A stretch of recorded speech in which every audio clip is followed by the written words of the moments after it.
playground to social media, it's estimated that 20% of junior high and high school students experience bullying. An additional 50% of those are also experiencing cyberbullying. So, what can we do to protect our children? And most importantly, how do we empower them to stand strong against bullying? I'm Kendra Hand, fitness and nutrition specialist, here again with Jamie Woodle, integrative nutrition health coach and master of health science education. Welcome back to Return to Eden. As a parent, it can be so triggering to discuss the topic of bullying, especially if you're someone who experienced bullying yourself as a child. Well, tell me more about that, Kendra. I know you have mentioned in the past that you experienced bullying, not just in school, but in your own home growing up. That's exactly right, Jamie. My experiences with bullying were less related to my peers and more related to the people who were supposed to love me more than anyone in my home. So while I have forgiven those people and I've moved past those events, I still have very vivid memories of being told that I was too fat to try something or too ugly to leave the house without makeup or having objects thrown at me or broken over me. Wow. And those things all culminate to make it really difficult to remain objective when my children come to me with their own bullying experiences. Yeah, that's a really great example of how bullying doesn't just happen in the school. Sometimes it can happen at home. And for some kids, maybe they don't have the bullying from their parents, but now we have texting and social media and cyberbullying because of those avenues. And the bullying keeps happening at home, whether it's from other students or maybe their parents are bullying them.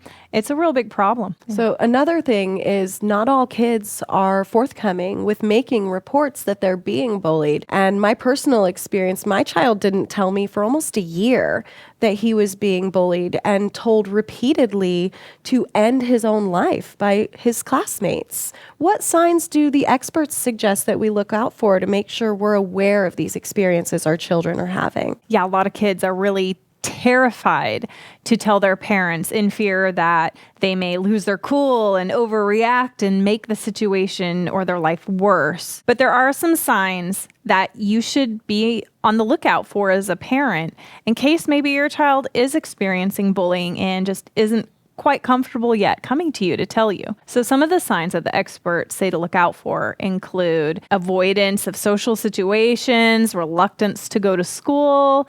They could struggle academically. Of course, they could be coming home with unexplainable bruises or headaches, even abdominal pain. They could also frequently ask for money. Maybe the bully is demanding money. That's been happening for ages and is still going on today. They could also really struggle academically with low grades. Maybe that's abnormal. Maybe they're an A/B student and suddenly they're getting C's and D's. So that can be a sign. Sometimes they have items that are torn or damaged or just plain missing. Another really common one is sometimes they start to express insecurities. Maybe all of a sudden your student is talking about feeling overweight, or they talk about how they don't like the way they look in their clothes. Maybe they're concerned making comments about how big their nose is for their face. It could be that these thoughts didn't originate with them. They could be being bullied and these thoughts are putting into them and now they're very self-conscious about them. I can absolutely attest to the accuracy of these signs, although at the time, I assumed that they were symptoms of my child's grief. We had recently lost my husband prior to moving, and that was my son's favorite person in the whole world. They were just best friends. So when he had struggled in school or asked to stay home or expressed that, maybe he wasn't as mature looking as the other boys, that's what my assumption was. And then because of my experience, when he did finally come forward and confess that it was bullying, and specifically what this group of students were saying to him, I very much struggled to maintain my composure and to know what steps to take going forward to help protect my child and teach him to protect himself. Speaking from personal perspective, that mama bear wants to come out. And it's a valid fear similar to the student's fear that we as a parent are going to lose our cool, we're going to overreact, and if we try to do anything to fix it, that it could make the situation worse for them. So the experts do tell us to indeed stay calm and to affirm our child and to love them and to help build their confidence, because that is the best defense that they can have against the bullying. So one way that we can do this is helping them become comfortable with the situation. We want them to role play with us to help them navigate and feel comfortable with some kind of effective response against the bully. Right. So you and your child could take turns pretending to be the victim and the bully and try different things like humor, walking away, immediately going to tell a teacher, even just standing up and saying, "Stop, that's not cool." Whatever your child feels comfortable with. And as parents, we really should consider having a meeting with that bully, their parent, the principal, maybe the security officer, to discuss your expectations on the ending of this bullying moving forward, and express that you will take it farther if you have to. If this harassment, this bullying doesn't cease, that you will take it further. And unfortunately, that was my family's experience as well. We worked on self-resolution tactics, but when my child expressed to the ringleader of this group that he was going to tell, the child very quickly responded with, "My mom is a teacher. No one's going to do anything." That did prove to be true in the multiple meetings I had, and I eventually had to escalate all the way to the Missouri State Board of Education before we even got a safety plan in place. Wow. And then even though that did put a stop to the bullying in that immediate moment, my child still had to sit at the end of the year assembly and watch his biggest bully get a citizenship award from the same people who months prior to that had to create a safety plan to protect my child from him. Wow. It really is our job as a parent to equip them and prepare them. But we also really need to see more schools getting on board with a zero tolerance. We certainly shouldn't be rewarding students that are bullying and saying mean things to other kids because they're not being a role model. We shouldn't reward that bad behavior. But it is our job as parents to keep our children safe, whatever it takes, even if you pull them out of the school if you're able to. I've discussed with my own children when we talk about bullying, because whether they're being bullied, they are a bully, most of them have at least witnessed bullying to some degree. And we have talked about, why is the bully being a bully? Do they need attention? Do they have low self-esteem? There is something at the root of this that would cause them to act in this manner. Absolutely. And like we said before, hurt people hurt people. Yeah. One thing in my household that we do is I ask my child, "Do you need my help? Or do you need my advice?" That's good. And that creates an environment where they know that they can come to me and I'm going to offer them the support that they need most in that moment. But on the flip side, what are some things that we can look out for as parents that might indicate our child is being a bully? Well, first, I want to let our viewers know that there is a great resource. It's a book called The Bullying Breakthrough. It's written by Jonathan McKee. And in it, he talks about students that are being the bully. And although there's not necessarily signs to look out for, he did list some common or similar characteristics that they often display. Okay. For example, low self-esteem. They may be very self-centered, or they could even show a lack of empathy. Lack of empathy as in just a total disregard for how their own choices impact the people around them. Right. And sometimes it can differ with genders some. So for example, girls tend to do more social manipulation, social power plays. They're quite likely to possibly exclude other students or shun them, where boys, not exclusively, but they do tend to be a little bit more physical in their bullying. And across the board, they can display physical harassment towards anybody.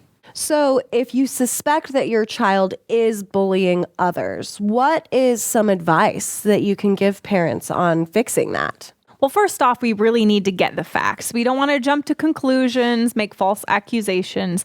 We really need to do our best to get all the facts, number one. And we really need to explain to our child that these behaviors are unacceptable and that they can lead to serious consequences for themselves and the victim.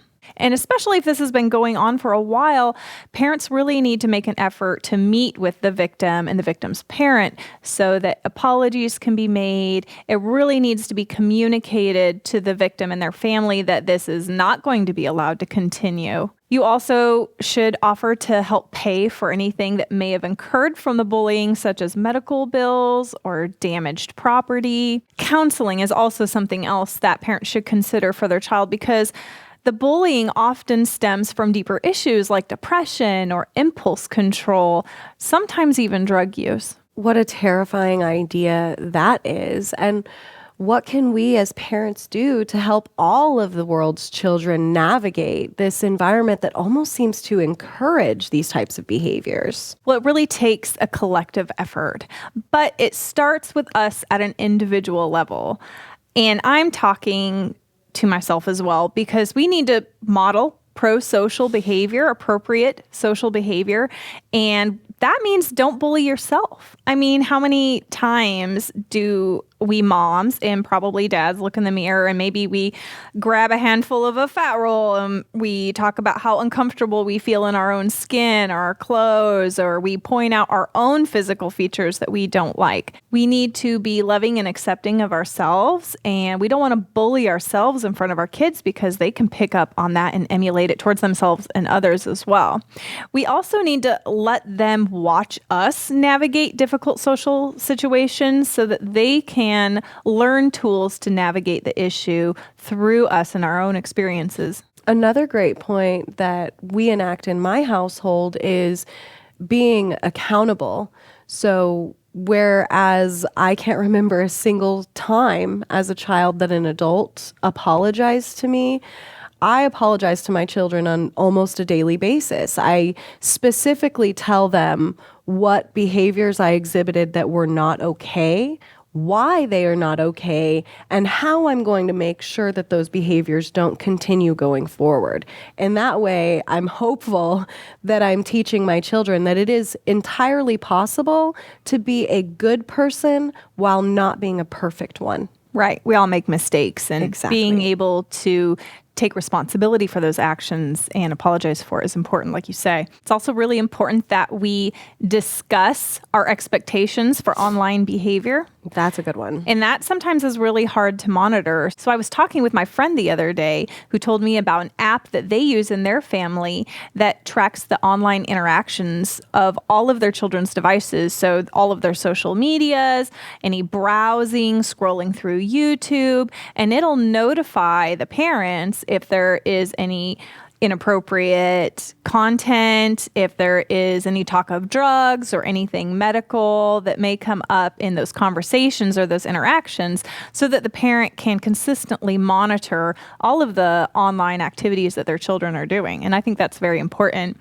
Yeah. I know for our son, we move a lot and it's really hard to keep in contact with friends. And so he has several online friends that we do know. And now that he's getting older, we have certain stipulations. If he's going to befriend someone that we don't know in person, there are absolutely expectations and boundaries. One is he is not allowed to say where he lives.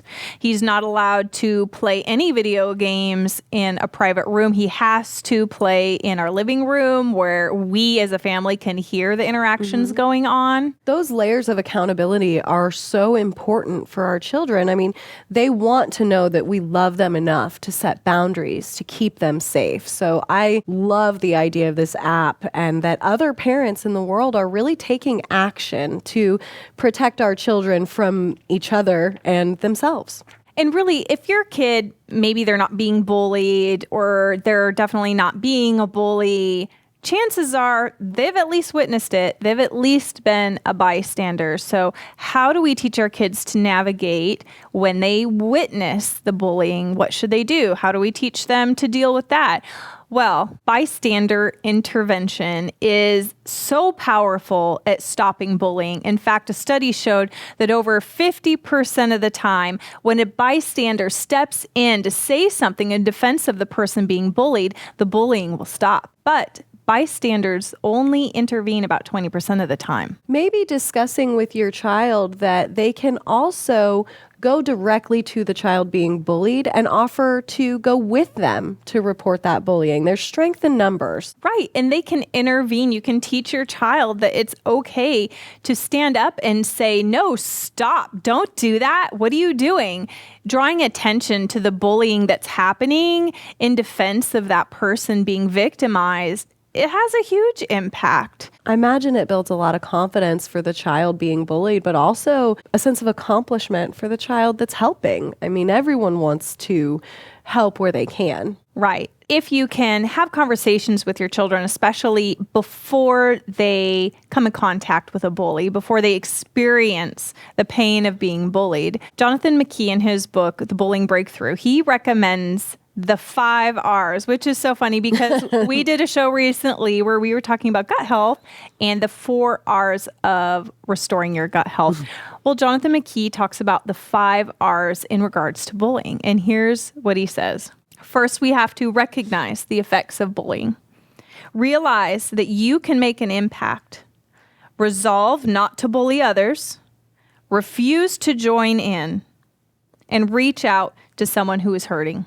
It is critical to note that no matter what, whether your child is the bully, has been bullied, witnessed the bullying, or even is letting you know that they feel bullied by you, let them know that you are glad that they told you. Our children need to feel heard and loved. We need to validate them in their choice to come to us with their negative experiences and make sure that they know that we're going to keep our cool and offer them the support that they need. Thank you so much for joining us again on Return to Eden as we finish our discussion on bullying. As always, if you have questions, comments, or specific topics that you're interested in, leave us a comment below, and we hope that you have a blessed day.